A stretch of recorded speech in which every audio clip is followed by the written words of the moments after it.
Alrighty, I'm pretty sure similarities is about triangles anyways. Let's say you have this triangle here, and then you have a smaller triangle here. Okay? Mm-hmm. We need to prove, in order to use the scale factor, what you do is, well, this is just going to be a brief overview. You need to prove that these two triangles are similar. Okay? These two triangles are similar. What that means is one of them is a stretched out version of the other. That's all that means. To do that, you're gonna need some axioms. It's called. Two triangles are similar if all three of their angles are the same. Okay, that's one of them. Another one would be if all three of their sides, well, sides can't be same. That would mean it's congruent. Anyways, angle is the more appropriate one. So let's say this is 30. Let's say this is 30.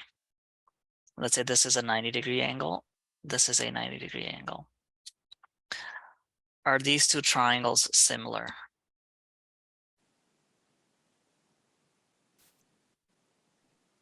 In other words, yeah, because they have all, because if you do 180 minus, you're gonna get the same thing for these guys, right? They're both gonna be 60. So now that we know they're similar, we can find how big one of them is from the other. Let's say this is 2. Let's say this is 4. If this is 8, what do you expect this side length to be? 4. Yeah. If this is 1, what's this? 2. Yep. And there you go. And then there's something called the scale factor. It is how much bigger is one triangle from the other. All you do is you take one side and then you divide it by the other side from the other triangle. The scale factor is 2. Okay? Uh-huh. And then finally, there's a rule about areas as well. So this one is a little bit complicated. Scale factor is denoted by the letter K in most textbooks. Hopefully it's going to be the same for you in class. Let's see, if the area of the smaller one is 10, what do you expect the area of the bigger one to be? 20. 20, right? You'd expect it to be 20, but turns out it's not 20. The rule is this. I'm going to say area big is equals to K squared times area small.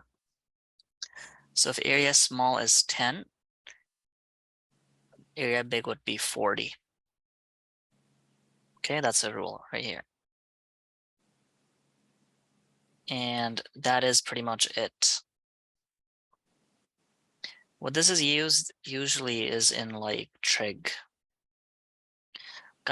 We've done questions like these, I think, like a while ago.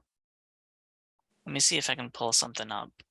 It's pretty powerful in trig when you're trying to find like height of a tree or something. Here, we can do it right now. Let's say this is a building, okay? Let's say you're right here. And you want to figure out how tall this building is, okay?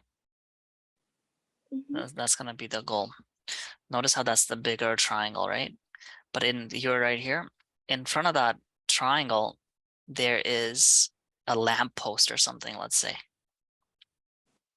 Question to you, is a smaller triangle and the bigger triangle, are they similar? Yes. Yes, they are. They both share the same angle here, right? Mm-hmm. And looks like they're both 90 degrees down here. That means the smaller triangle and the larger triangle, they are similar. How does this help us? Well, it's way easier to measure you don't even have to measure this. Look at this. We're going to find out how big this building is. Let's say you use a device, a survey device or something it's called, or you can even like eyeball it. Your friend is looking at you from the side with like a protector like this, and she measures the angle to this lamppost, okay, to be 30 degrees. Let's say the angle to that lamppost is 30 degrees.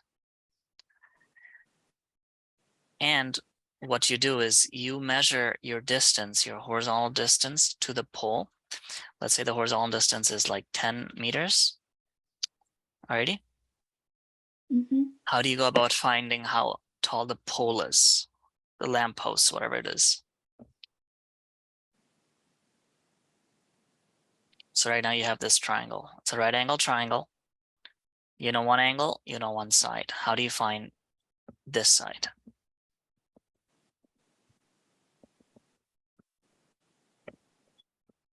It's a SOHCAHTOA question.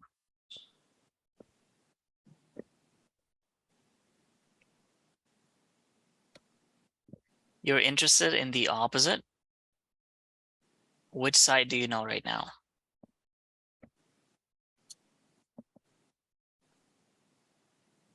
Is 10 the adjacent or is it the hypotenuse? The adjacent. Right, so you're interested in the opposite. You have the adjacent. Which one do you use, sine, cosine, or tan? Tan. Exactly. I'm gonna cheat here because I don't know what sine tan 30 is. Well, I do, but I don't know what it is in decimals. It's 1/√3. It's not a nice number. Let's make it 45 because 45, tan 45 is exactly 1. So then you have tan 45 is equals to the opposite divided by the adjacent. Your opposite is going to be tan 45 times 10. Tan 45 is 1. So 1 times 10. Your opposite is going to be 10 as well, yeah? So let's say this is 10. Now what you do is you can do this in real life as well. You measure your distance from here to the base of the building. Let's say that is 50 meters or whatever. Now using similarity, how tall is the building? Notice you have two different triangles. One is this one, and we know they're similar. One is this one.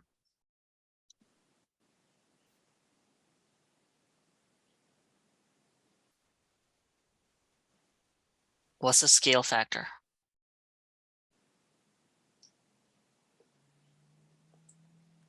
5. 5, right? The scale factor is 5. So what does that mean? How tall should the building be in this case? 50. There you go. See, it's very powerful, right? Because you don't want to actually like this. Well, this is a made up example, but you can imagine how tall the buildings are, and no one's gonna be sitting there with a tape measure trying to measure how tall it is. We also do this for mountains actually. But for mountains, what you do is you use a method called triangulation. You do something very, very similar to this, but you would do it from 3 different locations just to get the most precise measure. They all have to agree with how tall it is. If you know the scale factor is 5, how do you find the area of this triangle?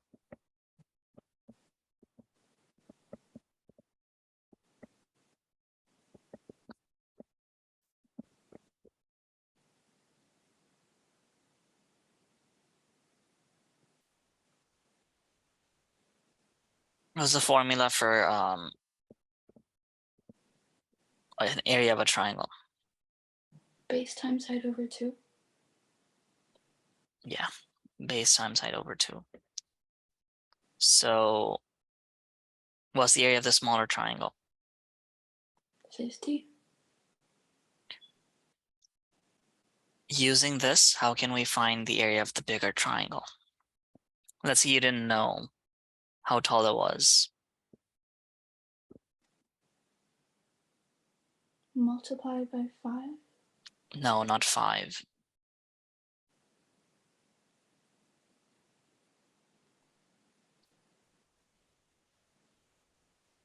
5 squared, okay? K squared. Area, you need to square it. Cool? Mm-hmm. So this one, the area of this, so 10 times 10 over 2, that's 50. The area of the bigger one must be 50 times 5 squared. 50 times 25, 1250. And we can double check this if this formula is even right. Look at this. The area of this big triangle is gonna be base times height divided by 2. This goes into this 25 times, and then you get 1250. This holds, okay? The formula for area holds. And there it is. And those are similar triangles. Cool? Angle, Mm-hmm. angle, angle, axiom. That means all 3 angles have to be the same. In fact, not even 3, 2 is enough, because if 2 of them are the same, the third one is automatically the same as well. You can just do 180 minus, right? Mm-hmm. So if 2 angles of a triangle are same, there are going to be similar triangles. The other thing about this is something called congruent triangles. Congruent triangle means it's exactly the same. All 3 sides are the same and all 3 angles are the same. Check this out.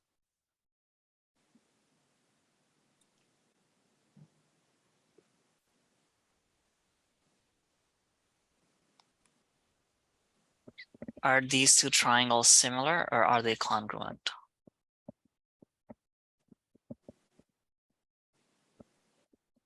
They're congruent. Yeah, exactly, because all the 3 angles are the same. Well, if 2 is the same, it's the same thing. 2 angles are the same, and their length, side lengths are also exactly the same. So they're basically 2 exact same triangles, right? Mm-hmm. Make sense? Yep. Easy enough? Mm-hmm.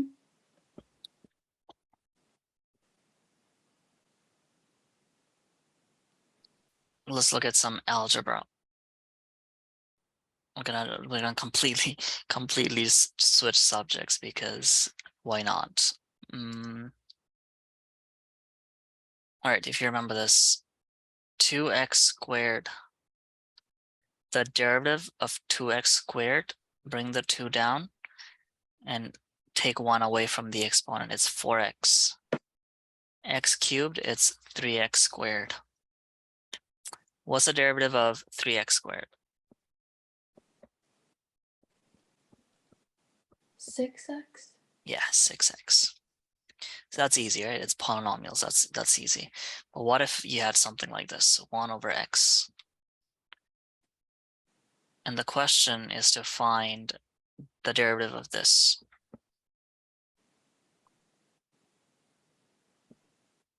How do you go about doing it? If you remember, I don't know if we did this, but there's multiple Didn't we things. change the x to like x to the power of -1? Yeah, there you go. So what's gonna be the derivative of this? It's the same rule now. Bring the exponent down, take 1 away. Is it just -1? No, it's gonna be -1 times x to the -2. So it's gonna be -1 over x squared. This is the derivative of this. Okay. Okay. Using this idea, we're gonna do a bunch of questions, and eventually we'll see what this is all leading up to. Okay, here's the very first question. It says determine f prime and f double prime. F double prime is just the derivative of f prime. So let's first find f prime of x, which is the derivative of this function. Maybe we need to change this up, because right now it's pretty difficult to deal with. So let's bring the x4 up. If you bring the x to the power of 4 up, what do you get?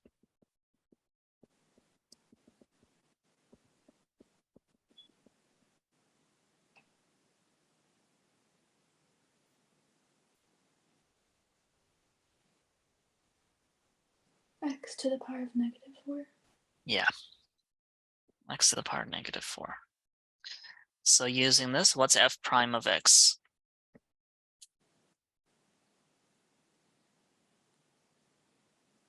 4x cubed minus negative 4x to the power of negative 5.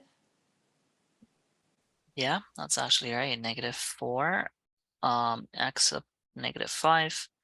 So this, if you clean it up, you get 4x cubed plus 4x to the negative 5. Yeah, Mm-hmm. this is just your f prime of x. Now it says f double prime. So we need to find the derivative of what we have right now.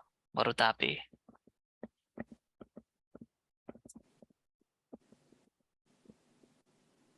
Twelve x squared plus negative 20x to the power of negative 6. Yep. And there you go. That's the answer to this question. What does this mean actually? What are we finding? We're finding the derivative, right? But what does that actually mean?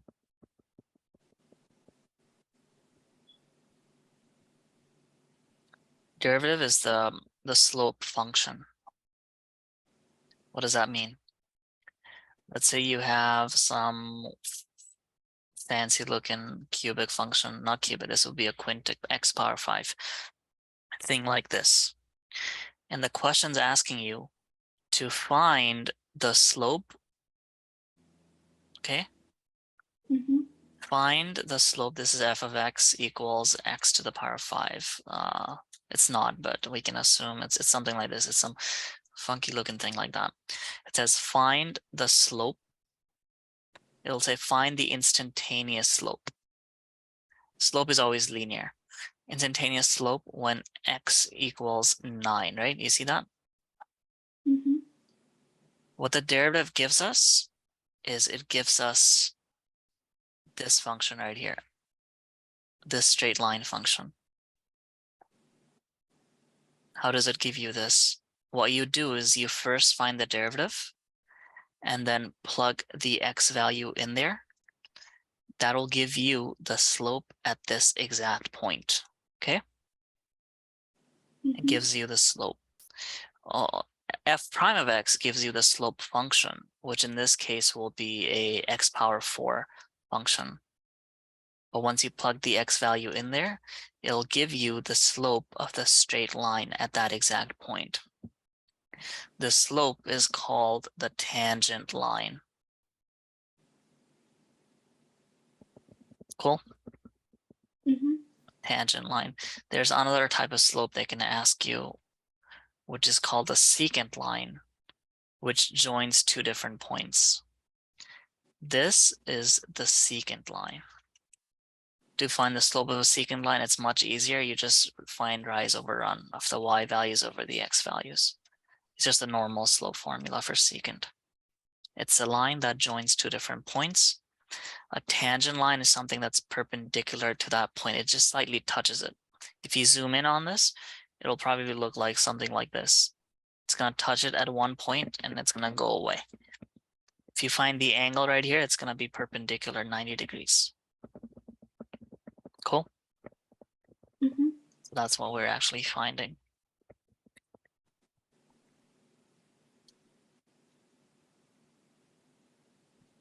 And where is it used? It's used a lot in physics, but it is also, it's used in any science. But when they initially teach you, they're going to start by teaching you physics because that's the easiest way to understand. You have some position function st. If you find the slope of your position function, you get the velocity function. And if you find the slope of the velocity, velocity is just a speed with direction, you find your acceleration function. Okay? If you find the slope, it gives you new functions that you can work with.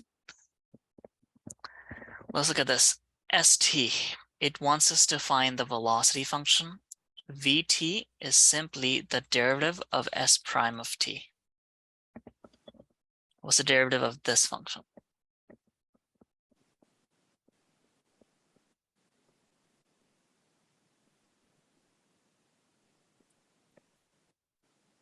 Any ideas?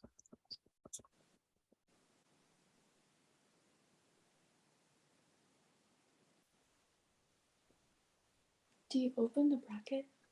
Oh, good question. You cannot open the bracket because it's to the power of 1 over 2. You are unable to open that bracket right there. It's not possible. What you do is this. Okay, it's simple. What's the derivative of t squared? 2t. 2t, right? And we're gonna bring the 1 over 2 down like that. And then we're gonna take 1 away from it.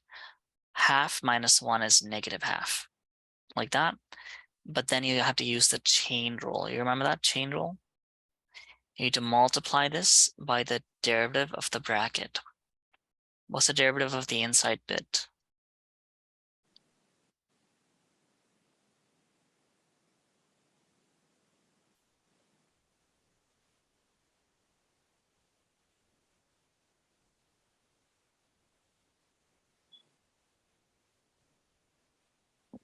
Is it just t? It's just 2, yeah, that's it, like that. This 2 and this 2 cancels out. Then you're left with 2t plus 2t minus 3 to the negative 1 over 2, like that. That is your velocity function. Okay? Mm-hmm. We need to go a level deeper because it's asking us for acceleration. Acceleration function is simply the derivative of the velocity function. What's the derivative of 2t? 2. What's the derivative of this other guy here?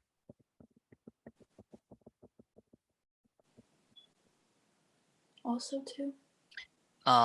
Okay, wait. So the chain rule component is 2. But first you gotta bring the negative 1 over 2 down. And then 2t minus 3. And then you gotta take 1 away from it. Negative 1 over 2 minus 1 is negative 3 over 2. And then you multiply that by 2, like that. This is the chain rule component. This is simply the derivative of the bracket. When you have a function inside of another function, like we have a linear inside of it, like a square root function, you need to use the chain rule. If you clean this up, 2 and 2 gone, you get 2 minus 2t minus 3 to the power of negative 3 over 2. You can toss that in the denominator. It's going to look like this here. Look at this. 2t minus 3 cubed. And this 2 is your square root. Like that. Cool? Mm-hmm. And that is your acceleration function.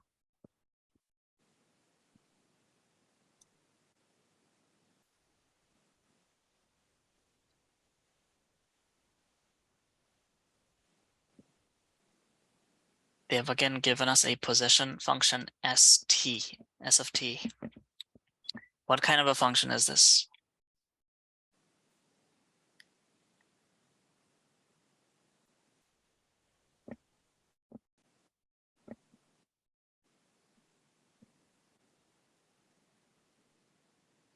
It's a quadratic, right? Mm-hmm. Because it has t squared or whatever. You agree with that? Uh-huh. Do you remember how to find the x and the y intercept of a quadratic function?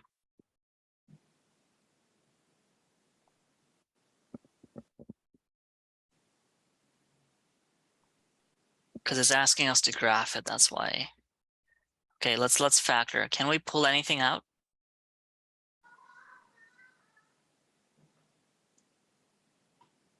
Five t. Yeah, 5t. What are you left with?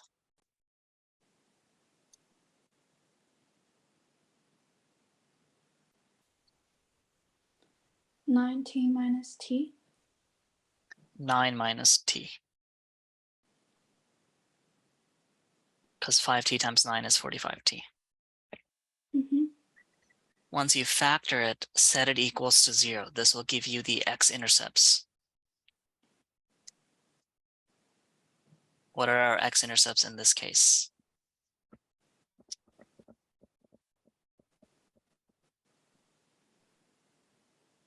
when you have things multiplying, like in this form, a and b, doesn't matter, a is some function, a is 5t, b is 9 minus t. When you get something like this, when they multiply to 0, that means either a is 0, okay? So if you get something like that, means either 5t has to be 0, or 9 minus t has to be 0. If 5t is 0, what's t?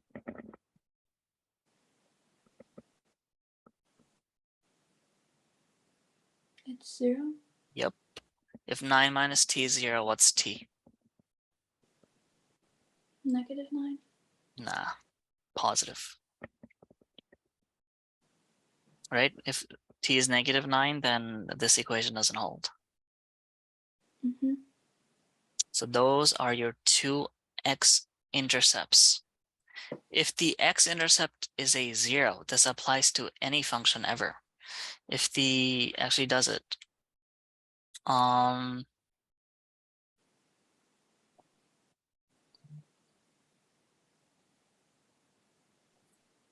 x squared plus 5, doesn't matter. If the x-intercept is 0, okay, that means automatically, these are your x-intercept. This holds for every function that I can think of. Your y-intercept is automatically also going to be 0. Cool?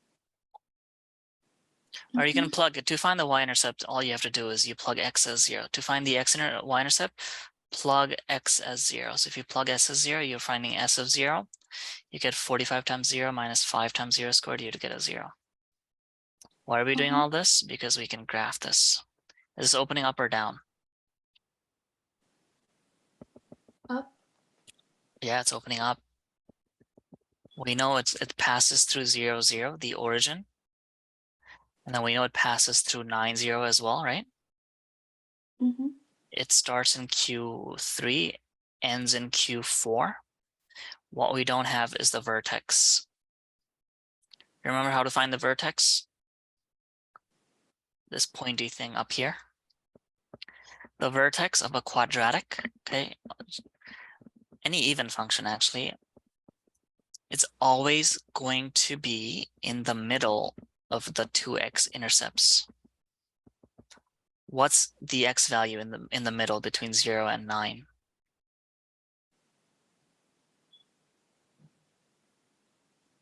What's the midpoint of 0 and 9?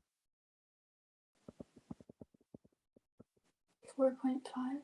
Yeah, 4.5. So that's the x value of our vertex, right? Mm-hmm. We can plug that back into the equation to find the y value of our vertex. So y value of our vertex will be s of 4.5. So 45 times 4.5 minus 5 times 4.5 squared. Yeah? Mm-hmm. Don't have a calculator. It's somewhere. I'm gonna see. I think this one has one. Or there we go. We're gonna old school this. So 45 times 4.5 minus 5 times 4.5. Oof, how do you do squared? How do you do squared here? Help.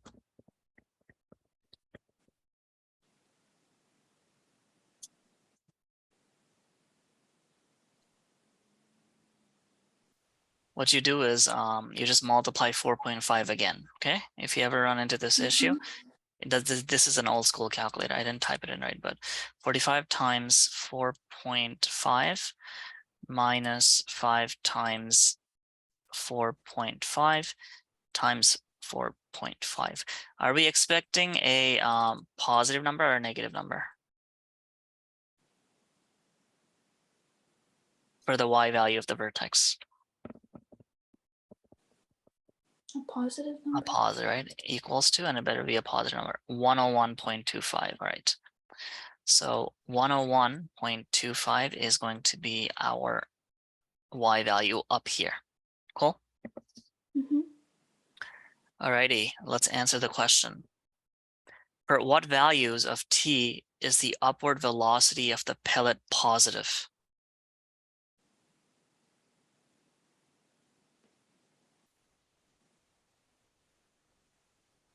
What that means is that look at the tangent lines when x is greater than 0. When is the slope of the tangent line positive? Between which two x values? 0 and 4.5.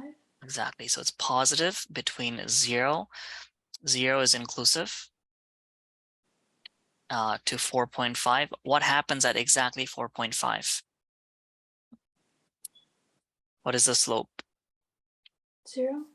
Yes, there's a turning point though. Slope is horizontal, right? 4.5, it's 0.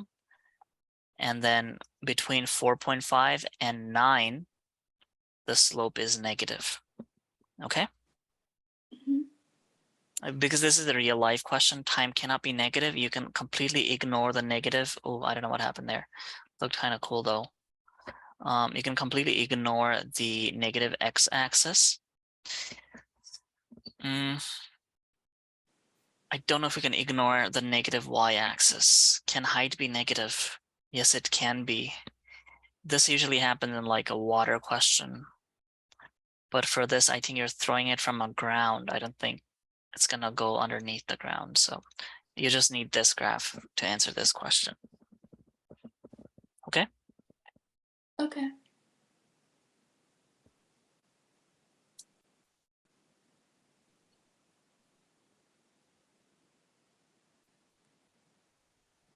Okay, it says find the maximum and the minimum.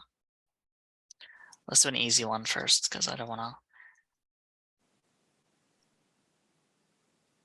What's gonna happen at the maximum or the minimum point? What happens? The slope is 0. The slope is 0. So you're gonna find the slope function. What's the derivative of a?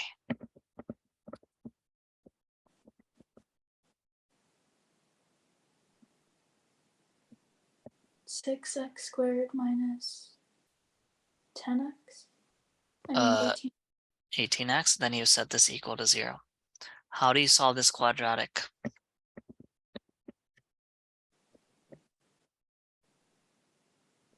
Now remember, to solve a quadratic, ideally, you would want to factor it. And then you're going to say either a0 or b0. If you don't factor it, what happens is you end up killing one of your x's here. This is what not to do. Usually people like doing this, right? And then you divide both sides by x.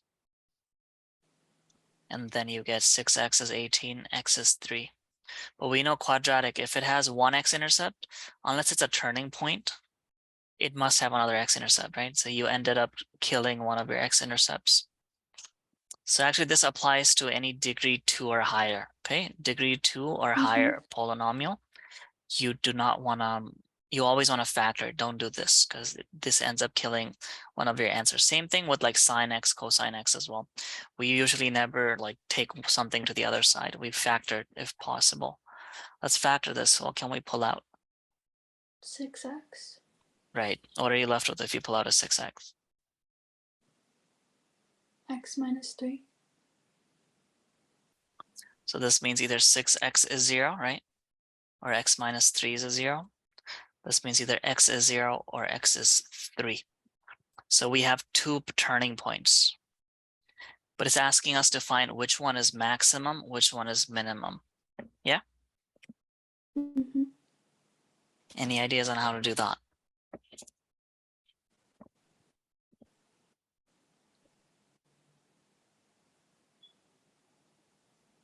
Basically, we have the x values, but we don't know if it's going to turn here or if it's going to turn here. What can we find out to confirm? The y values. Yeah, the y value. So let's find f of 0 for the first one, you get a 0. Then you find f of 3, you get 2 times 27 minus 9 times 9. 54 minus 81, it's a negative number, right? So that means this guy is your minimum and this guy is your maximum. Whichever is lower, it's going to be the minimum. So this graph actually, we know the x-intercept is 0 and 3. Yeah.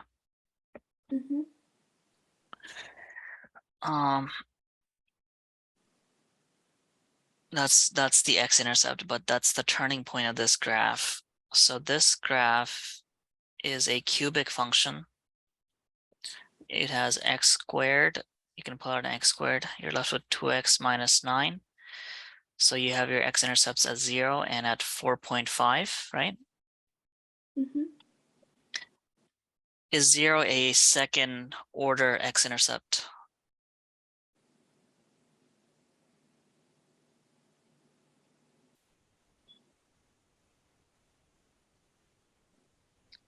It's second order. If you see 0 comes from here, if it's squared, it's a second order x-intercept.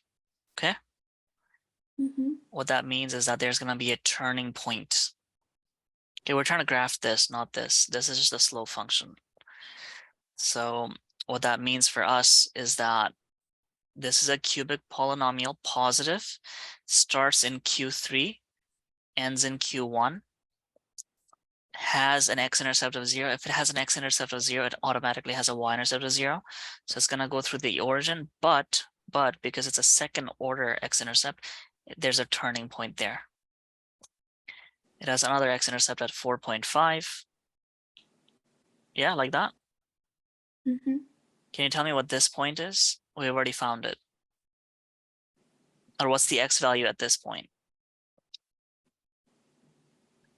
3. Yeah, exactly. That point is 3 on the x and negative 21 on the y. Okay, so it lets us graph it like, well, basically, that's the thing. So that's A. Let's try doing C. C is looking weird. How would you go about doing C? If you saw this question, it's just asking you to find the max and the min.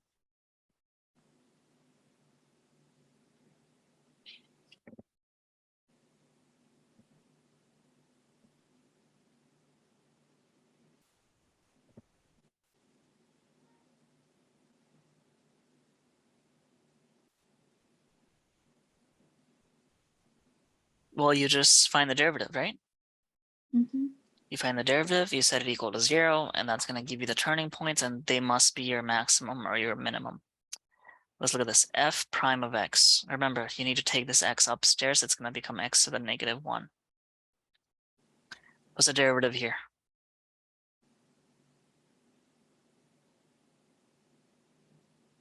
We're doing C. What happens to the 18?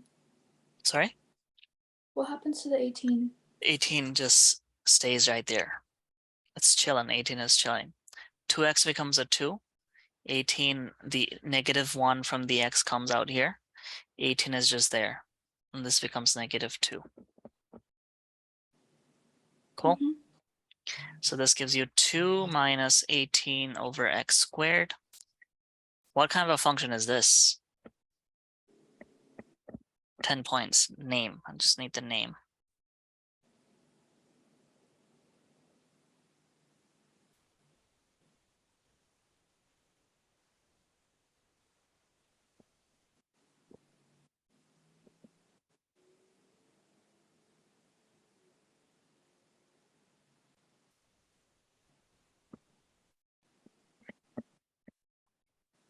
It is a.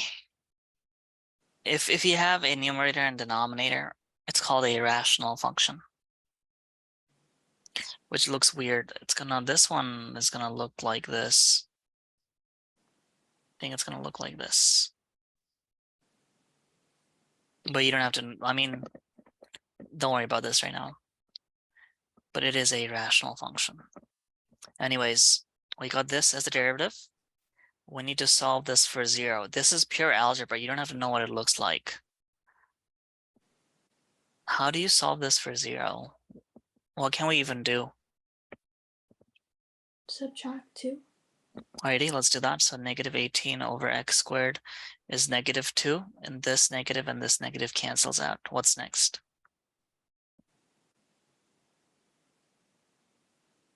Multiplied by x squared. Yeah, good. So 18 is equals to 2x squared. Probably divide by 2. 9 is x squared. So what is x? 3. Yeah, but no. 3 is right, but you're missing one of them.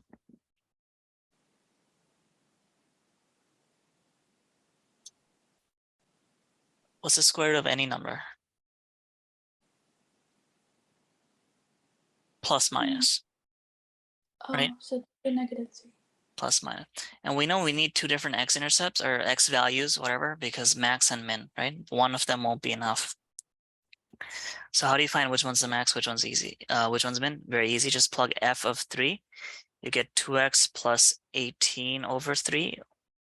So that's what, 6 plus 6, that's a 12. And then you want to plug f of -3.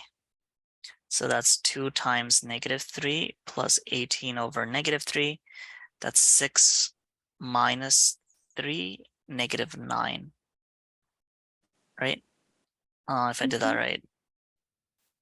18 over 3, it should be -12. So there you go. So the -1 is the min, and the +1 is the max. Cool? Uh-huh.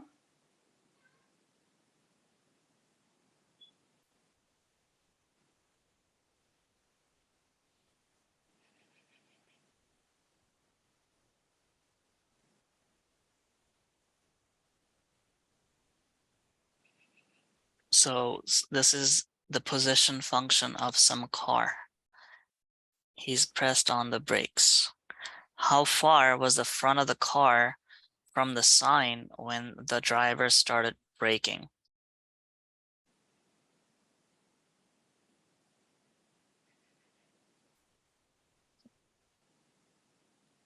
Any ideas what they're asking us?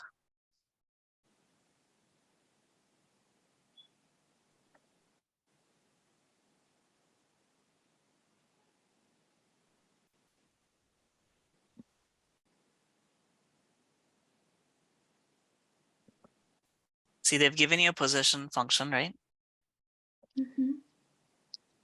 This is a positive quadratic. Looks something like this. This is your ST function. What's the time when he started braking? What's the time? Think about the time.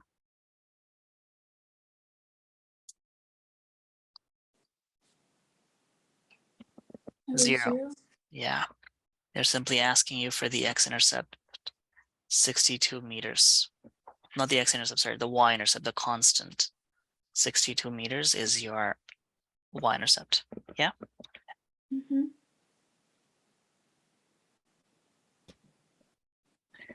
Does the car go beyond the stop sign before stopping?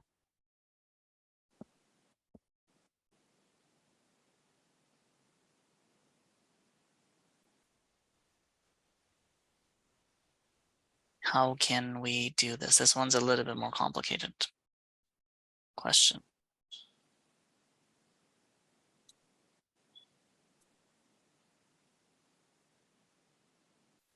There's a car, there's a brake sign, sorry, the stop sign. The question is, does he cross this?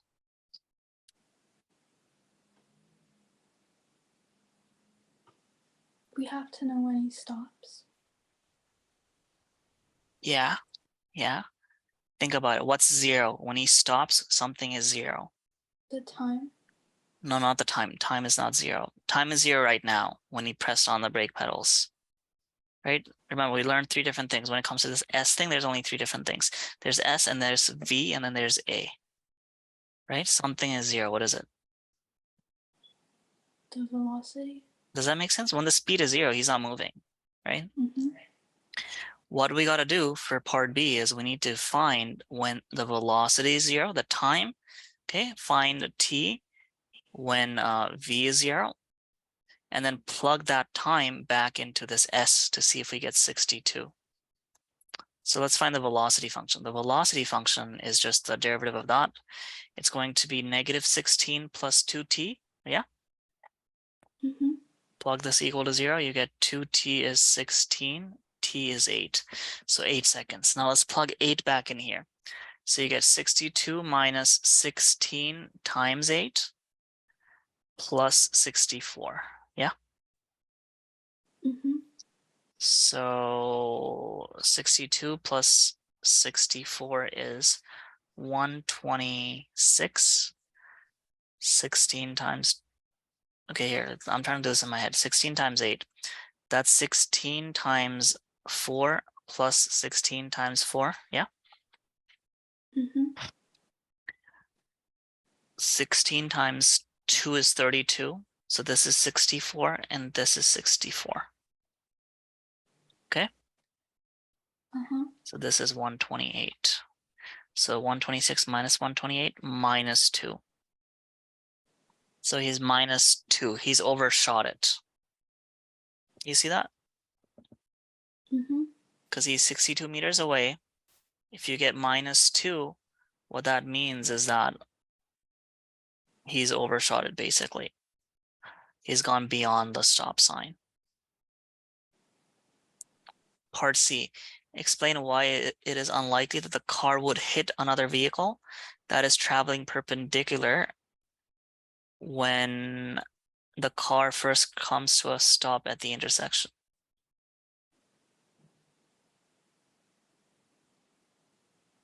So basically our car is here.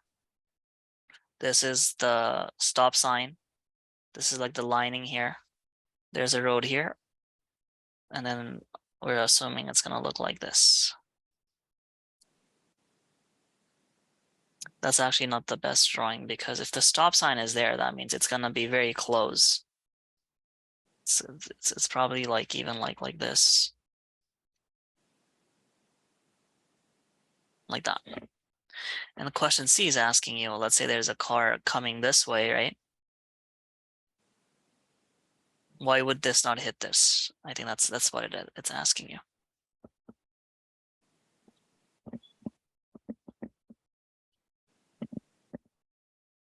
It's just a logic question. I think it's a communication question. Well, why do you think that won't hit that? Look, it's not that far off the curb, right? 2 meters is not that big.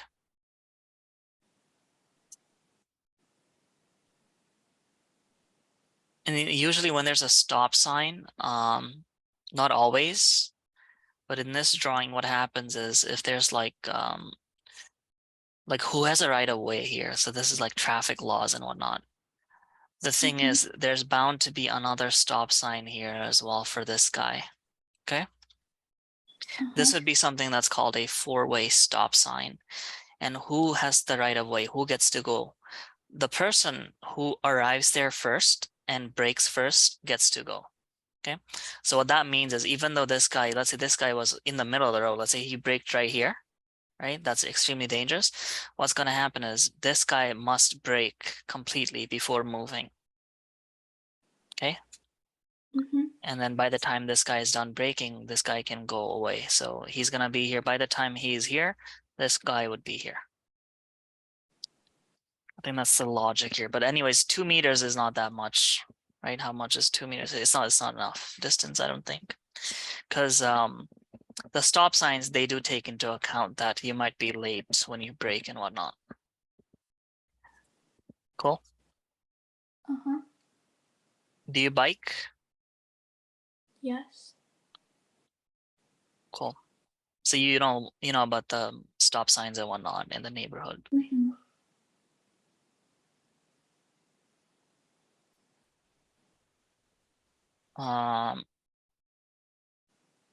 We're only gonna do this for 1 or 2 of them.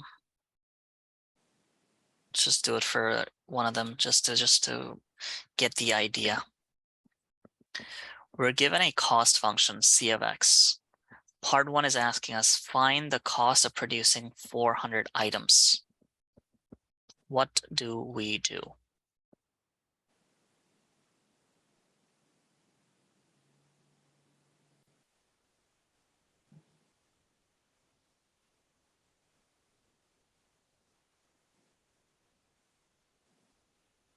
The first one's very simple. It's just a plug and chug.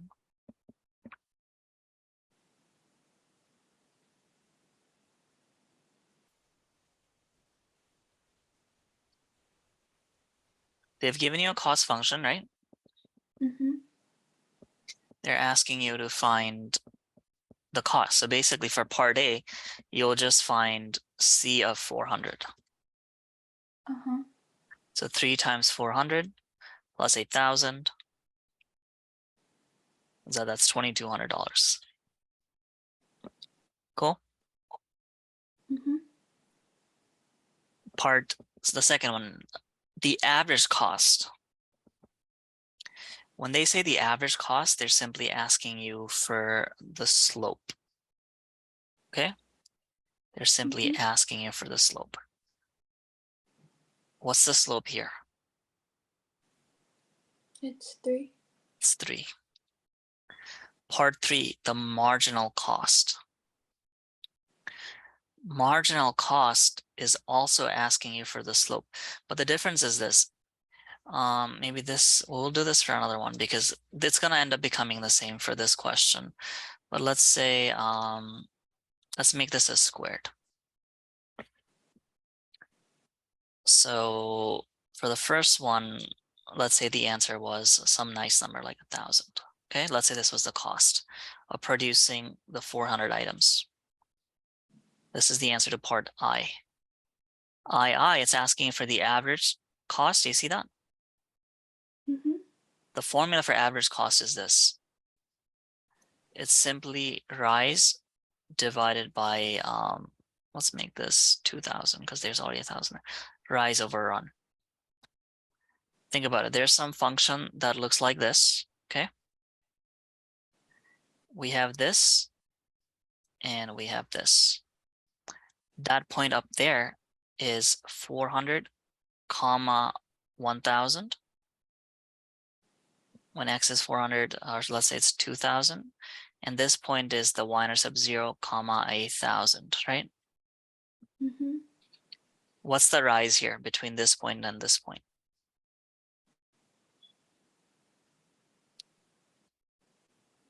It's 1,000. Yeah, it's 1,000. What's the run there? 400, right? Mm-hmm. So you get $2.5. If it's a straight line, the slope is always going to be the same. It doesn't matter, right? For a straight line, the slope is always the same. But for curves, depending on which 2 points you pick, the slopes will be different. The third one is asking for the marginal cost. Marginal cost is simply the derivative of the cost function. Marginal cost is denoted by C prime of x. So if C of x is 3x squared, marginal cost will be 9x, yeah? 3x squared plus 1,000, C of x, C prime of x would simply be 9x. 1,000 would disappear. And then you're gonna plug 400 in there. So 9 times 400, like that. And that'll be What 30. is 6? Sorry? Yeah, you're What right. if It's gonna be 6x, yeah. Not 9x, 6x. So it's gonna be 6 times 400. And that's going to be 2,400. That is the marginal cost, okay? Mm-hmm. And then it also says the cost of producing the 401st item. If you find C of 401, this is the cost of producing 401 items, all of them, from the first item to the last one. It's asking us only to find the cost for one individual item. Yeah? Uh-huh. What do you do here? What do you think? C of what I'm saying is C of 401. If you just only find this, then that's not the answer for this question.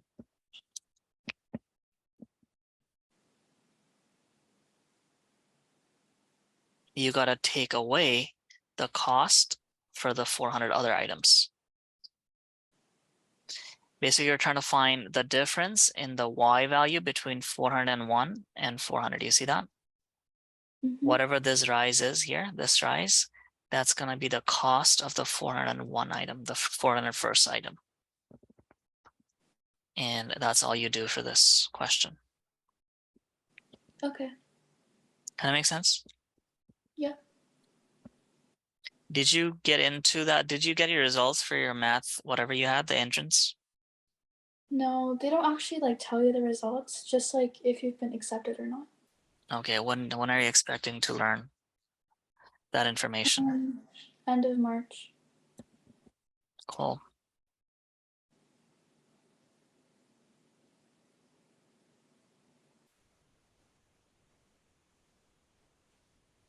Just gonna quickly do this. Determine when the velocity will be 0. They've given us a position function. They want the velocity 0. What do we do? Position function, they want velocity. What do? You find the derivative. Yeah, you find the derivative here. It's going to be AT1t squared. Plug this up here. Minus 16 t negative 2, yeah? Like that? Mm-hmm. And then you want to make this equal to 0, like that. This one is trickier to solve. What you do is you find the common denominator. So you're going to multiply this by t2 on the top and the bottom. So you get AT1t4 minus 16 over t squared equals 0. What do you do next? You multiply by t squared. Yes, and that denominator completely cancels out. Then you would add 16 divided by 81 and then take the 4th root of it. You get 2 over 3. Technically, it should have been plus minus 2 over 3, but here it says time cannot be negative. And that's it. At t equals 2 over 3, the velocity of whatever this is 0. It stops moving. Velocity 0 means stops moving. Cool? Mm-hmm. All right, let's stop there for today. All right, thank you. See ya.